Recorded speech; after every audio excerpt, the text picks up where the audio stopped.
U.S. President Donald Trump has threatened to punish Chinese companies that do business with Iran. But no one at this car parts expo in Tehran seemed too worried.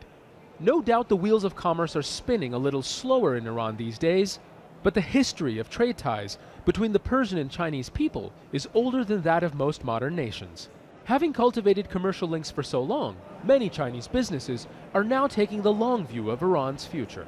Maybe there are a big problem for the Iranian for the time being, but the problem will go away in the future. Who will tell you that what things will happen in the future? No one can help. Anyway, Chinese believe that nothing is impossible. And we've seen that the Iranian also is very strong, and we admire that the spirit of the Iranian. I think we can always find a way to do business with Iran. The economic climate in Iran is unstable, something that has scared off many investors. But Chinese traders say this is still a strong, resource-rich country with a big population, things that continue to make it a major market for them.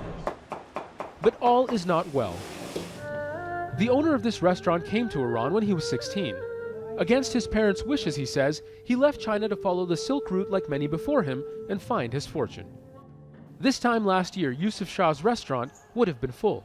He blames a dip in the number of Chinese business travelers and the fact that many foreigners have left the country. 100%, no doubt. In my opinion, if there were no sanctions, Iran would be #1 in the Middle East. Now, Dubai is the most developed city in the region. If you give Iran 10 years, Iran will become #1. For some Chinese people, Iran holds a special place in their heart. David ZHAO met his girlfriend here. For Iran, I think it's okay because they've been experiencing the sanction nearly 40 years. They don't care if there's another sanction more. It doesn't matter.